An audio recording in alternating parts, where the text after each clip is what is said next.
Mga kasayan, meron na naman tayong i-unbox na low budget. Ito kasayan, ang halaga dati nito, yung unang mga bili pa natin ay nasa 500. Nilagay natin sa van at saka nilagay natin sa kolong-kolong at nilagay natin sa Rusi Macho 175.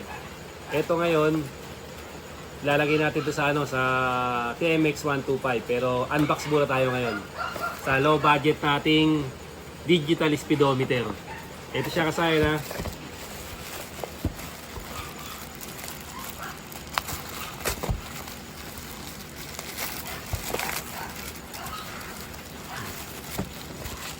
Ito yung kanyang QR code. Kasi wala pa tayong mga link niyan. Wala pa tayong affiliate. Tsaka yung mga... Yan siya kasayan ha. HUD. Car, easy to install. Hindi lang pang sasakyan. Kasi nilagay natin sa Hyundai Grace Van, nilagay din natin sa Macho 175 at sa kolong-kolong. Sa kahit anong motor po pwede to. Tignan natin kung bakit napakamura nito. Kung tama nga yung ating order. Tsaka sa no.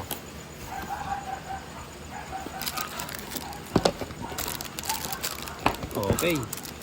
Meron pang ito yung yung pampaano niya. Pampa double sided. Pampadikit. Tsaka sa no.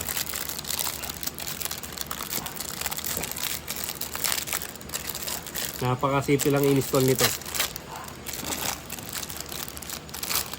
Yan. Tapos ganito natin siya nilalagay. Ito, may ano pa yan, may pinaka umbrella siya.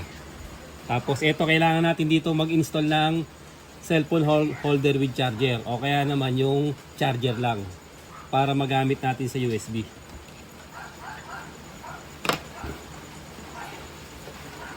Sasaksak lang natin dito para malaman natin kung working siya.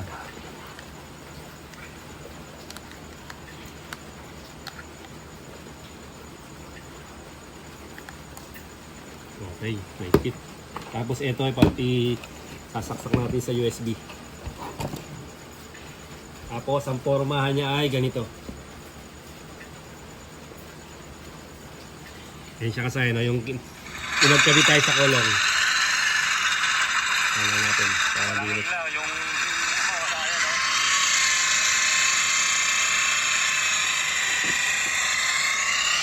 Ano natin. Ayan. Ayan siya kasi no. Yung pinorma natin sa kolong-kolong to.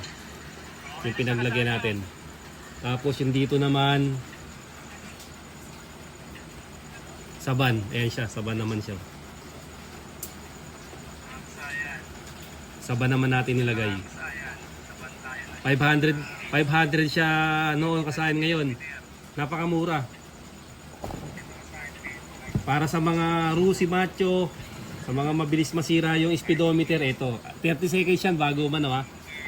30 seconds bago siya gumana, mag 0-0. Kaya si ano pa siya, kailangan siya na ano, mag-wait pa siya. Ayan, nag-0 na siya. Itatry natin kasi meron tayong charger sa may ano, sa motor natin. Try natin na, set up tayo. Kasi ito na. Tapos saka ako ipapakita sa inyo ngayon kung gaano siya kamura. Lalapit ko lang yung ano, yung ating pagsasaksakan. Kung buo siya.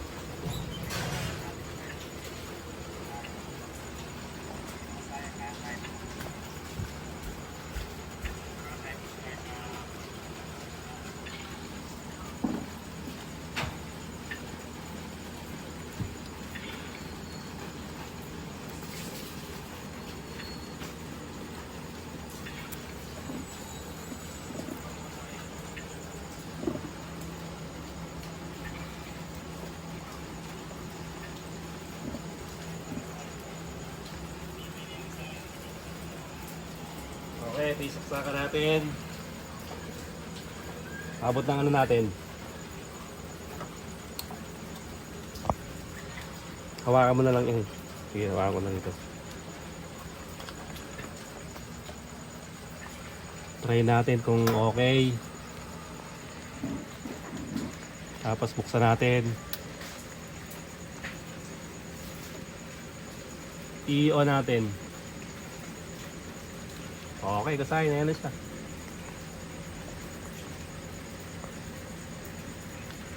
$30 seconds siyang kasayan bago siya mag 0-0. Parehas na parehas kasayan ito ng dating Tikpa 500. Ngayon, napakamura. Mas mababa pa sa kalahati. Kaya sineshare ko to sa kasi yung mga pantra. Mga sirain yung mga ano nila, yung kanilang speedometer. Ito, pag ito yung speedometer natin, mas madali siya. Basta mailagay lang natin siya ng maayos. Maganda yung ano niya, yung forma niya. Kitang-kita nyo kagad kung ilan yung takbo. Kung ilan yung takbo ng ano. Nakalimutan ko lang siya kasahin kung ilan yung pinakatakbo niya. 1 ano yata hanggang 155. Pag lalampas doon. Kaya siya kasahin nag 0-0 na.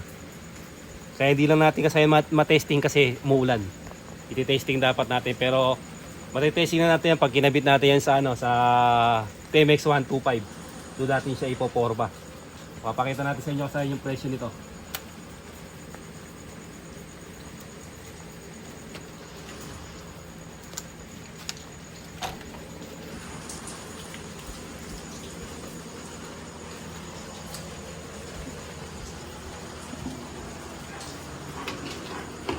Wala siyang kasamang ano, kasi na wala siyang kasamang papel. Dati kasi may kasamang papel siya. Para malaman natin kung hanggang ilan yung takbo niya. Ayan yung ano niya, no? Yung forma, dinikit lang natin siya doon, ha. Dinikit lang natin siya ng ano ng stick glue. Yung nilagay natin yan. Ang price niyan dating 500, ngayon ito siya kasi no, murang-mura. Ito yung ano niya total, no. Magkano yung price natin? 183. O kasi no, 183.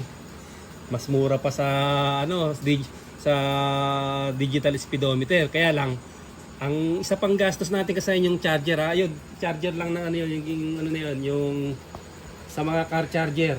Bali, hininang ko lang yun. Hininang ko lang para magamit ko dun sa motor. Yung dalawahan, ha. Kaya napakamura lang.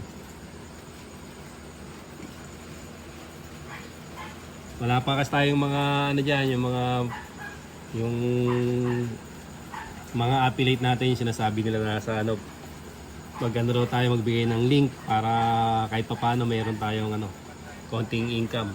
Ayan siya, kitang-kita niya, napakamura, ha. Makakatipid tayo dyan. Tapos cellphone charger. Kahit yung charger lang kuhain natin, siyempre mas maganda na rin kung may holder para mas madali siyang i-pwesto. Napakamura kasi yan, ha. Murang-mura lang. Tapos okay na okay naman siya gamitin. Ayan, no. Digital speedometer kasayan, kitang-kita. Hanggang dito na lang mga kasayan.